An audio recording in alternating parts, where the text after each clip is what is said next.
menurut Mohtar Lubis. Ada yang setuju, ada yang tidak setuju? Bisa memberikan tanggapan? Ayo. Ada yang bisa memberikan tanggapan?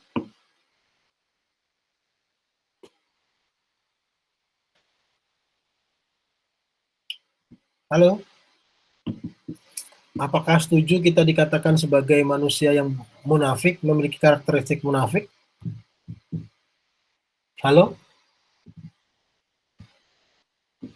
Halo? Ayo kita berdiskusi.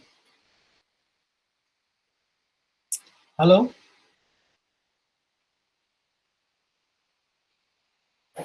Halo?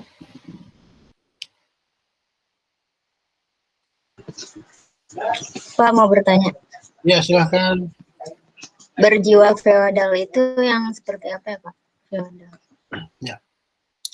Berarti kita langsung ya ke berjiwa feodal. Jadi ketika berjiwa feodal itu adalah sebuah sikap atau karakter yang bernuansa kerajaan gitu loh. Karena kita tadi ketika persebaran bangsa-bangsa Indonesia itu dalam pulau-pulau dan berasal dari negara-negara yang berbeda-beda atau suku bangsa yang berbeda, sehingga sistem pemerintahan kita dari zaman dulu gitu loh, sistem pemerintahan kerajaan, di mana di dalam sistem pemerintahan kerajaan itu pasti kita mengkultuskan seorang raja dan keluarganya. Nah, berjiwa feodal itu adalah salah satu sikap yang mengacu kepada sistem pemerintahan kerajaan yang kita atau rakyat itu taat dan tunduk terhadap titah seorang raja. Nah, sampai saat ini pun masih terasa banyak sekali jiwa-jiwa feodal ketika kita melihat orang tua kita atau kakek kita pada saat ini masih yang mementingkan misalkan kalau dari kerajaan, saya keturunan kerajaan, atau ini saya masih memiliki terah darah biru, atau masih sifatnya mengabdi gitu loh. Makanya saya mengabdi kepada kerajaan Mataram, atau saya mengabdi pada kerajaan Jogja, kan masih ada kita. Salah satunya di Yogyakarta. Kenapa disebut daerah istimewa Yogyakarta? Karena masih berjiwa feodal, masih menurut titah raja. Dan di Yogyakarta sendiri gubernurnya adalah sultan. Gitu. Sultan itu bukan raja Yogyakarta. Jadi di kita ada daerah istimewa, yang pertama Aceh, ada dua ya. Aceh karena otonomi daerah di sana, kemudian juga daerah istimewa Yogyakarta karena masih bersifat kerajaan. Itu yang terlihat sangat kental ya dan mudah dicirikan. Sebetulnya ketika kita bicara berjiwa feodal di seluruh Indonesia masih. Yang terlihat kental di Jogja. Di Solo pun masih ada kerajaan Mataram Solo. Gitu. Misalkan di Bali pun juga masih ada. Gitu. Bahkan di Bali ada kastanya. Gitu. Dari mulai kasta Brahma, kasta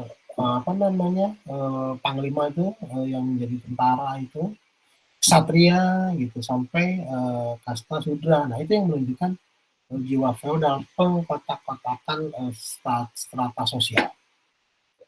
Dan ini terjadi gitu.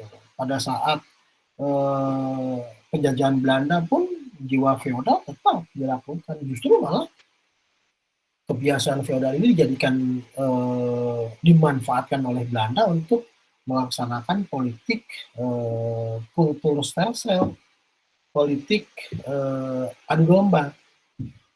Menghasut kerajaan ini dengan kerajaan yang lain sehingga kedua belah pihak menjadi berselisih paham dan menjadi bermusuhan sehingga berpeperangan. Ini yang membuat persatuan kita pada saat itu menjadi dilematis gitu. karena diangkatnya primordialisme, menganggap primordialisme itu sikap atau perilaku yang beranggapan bahwa suku kita, suku saya, kepercayaan saya, kelompok saya itu lebih tinggi ketimbang dengan suku-suku yang lain. Nah ini hati-hati, apalagi di saat seperti ini, gitu.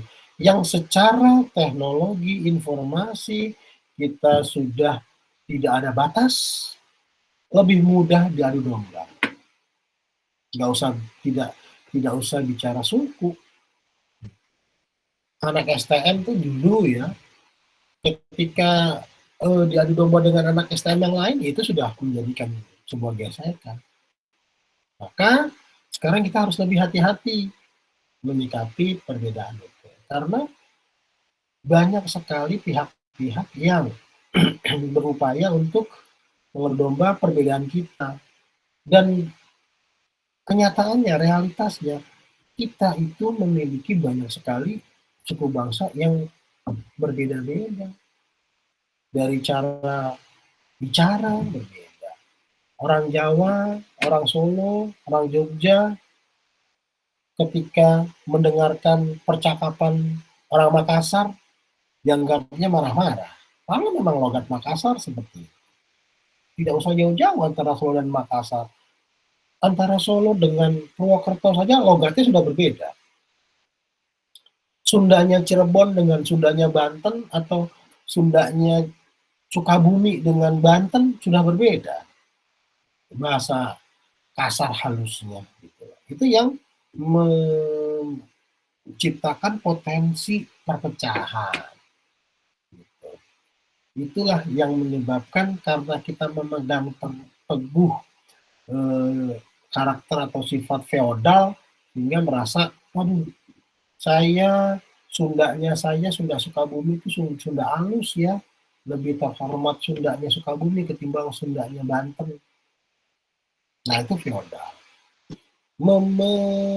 Menciptakan grade atau menciptakan kasta-kasta di dalam status sosial. Ya, baik, Nabila, kita teruskan. Nah ini juga, baik Pak, terima kasih. Bicara munafik, sampai saat ini pun kita melihat panggung-panggung politik kita, bagaimana kita dalam mencari pekerjaan, mencari rezeki, kita kadang-kadang suka makan teman, kan begitu. Kita tidak bisa membedakan halal dan haram. Nah, ini walaupun kita menjadi salah satu negara yang memiliki pemeluk agama Islam terbesar, tapi itu tidak menjamin agamanya betul, tapi manusianya. Ajarannya betul, Pancasilanya betul, tapi manusianya. Pancasila dikatakan ini hafal nggak? Pancasila hafal. Tidak ada yang tidak hafal. Tetapi bagaimana mengimplementasikan nilai-nilai sila pertama ketuhanan yang Maha Esa. Itu dulu. Ini bicara ciri-ciri manusia Indonesia menurut Mohtar Lubis tidak lepas dari implementasi sila pertama ketuhanan yang Maha Esa. Bagaimana kita bisa bagaimana kita bisa secara menyeluruh dan menyikapi ajaran-ajaran ketuhanan kita masing-masing. Pasti ini diajarkan di dalam semua keyakinan dan agama di Indonesia, bahwa kita tidak boleh munafik. Kita harus bertanggung jawab. Kita harus menyamakan derajat, karena yang membedakan itu amal ibadah. Tetapi kita ke mall gitu, pakai motor, nggak usah ke mall deh. Tadi siapa yang mau tanya? Nabila gitu loh. Sama-sama diapelin sama cowoknya, sama-sama menggunakan Honda, pasti akan membedakan mana yang menggunakan, laki-laki yang menggunakan Honda Beat sama yang menggunakan Honda Jazz, kan pasti beda. Nah itu, pembeda-pembeda seperti itu. Padahal kita tidak diajarkan di dalam agama, tidak boleh. Yang membedakan adalah amal kebaikan, bukan apa yang didapat di dunia. Karena didapat di dunia itu pada hakikatnya akan bertanggungjawabkan bagaimana dia mendapatkan hartanya, apakah halal atau haram, bagaimana mempergunakannya, halal atau haram. Itu yang membedakan. Percaya tahayul sampai saat ini. Program-program televisi pun lebih laku yang sifatnya tahayul, artistik, apa namanya, kebudayaan-kebudayaan kita yang kadang-kadang mengada-ada. Sedekah bumi, sedekah laut. Secara agama tidak, itu kebudayaan, artistik, kreativitas dari manusia. Itu kebudayaan adalah produknya. Tapi kita harus bisa menyikapi dengan karakter. Boleh hanya untuk artistik kita menggunakan sedekah bumi, boleh gitu loh. Ada yang rambut gimbal tuh kalau di daerah Gunung Merapi, hanya untuk artistik, tapi tidak sepenuhnya mempercayai bahwa oh ini terjadi gempa karena kita tidak sedekah bumi. Itu sudah tahayul juga. Kemudian yang memiliki karakter yang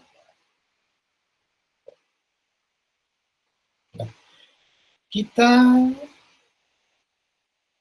harus memiliki identitas nation, di mana identitas nation itu mengikat perbedaan-perbedaan yang ada di Indonesia yang cuman ada di NKRI, ya, sebagai negara kepulauan pasti memiliki perbedaan kebudayaan antar pulau yang satu dengan pulau yang lain, dan ini tidak dimiliki oleh bangsa lain. Kita harus memiliki identitas nasional untuk mengikat itu. Apa Pancasila? Sebuah kesatuan yang terikat dengan wilayah dan selalu memiliki wilayah kesamaan sejarah, sistem hukum perundangan, hak dan kewajiban, serta pembagian kerja berdasarkan profesi. Identitas nation merupakan suatu jati diri bangsa. Ya, dikatakan bahwa identitas berasal dari identity dan nasional yang dapat disimpulkan suatu kumpulan nilai budaya yang tumbuh dan berkembang pada macam-macam aspek kehidupan, baik dari ratusan suku atau budaya yang ada dihimpun menjadi satu kesatuan. Nah, dari keanekaragaman itu kita menjadi satu apa? Bineka Tunggal Ika. Berbeda-beda jadi satu. Ini yang kita harus pahami. Beda, ya harus berbeda. Saya mengilustrasikan seperti ini. Sebuah tim sepak bola yang handal, gitulah, sekelas Barcelona atau Manchester United, itu harus memiliki karakteristik yang berbeda-beda. Dari mulai penjaga gawang, libero, back, gelandang, pemain tengah, sampai penyerang, harus memiliki karakteristik yang berbeda-beda untuk menjadi sebuah tim yang solid. Namun, perbedaan itu diikat dengan identitas nasional MU. Identitas nasionalnya Barca, dengan karakteristik pola penyerangan MU dan Barca. Ini berbeda-beda. Namun di dalamnya memiliki perbedaan.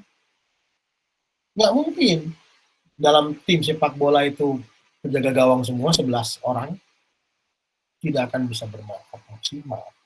Maka saya menganalogikan di Indonesia itu ya harus menjadi negara yang hebat. Dengan perbedaan itu kita jadikan menjadi kekuatan.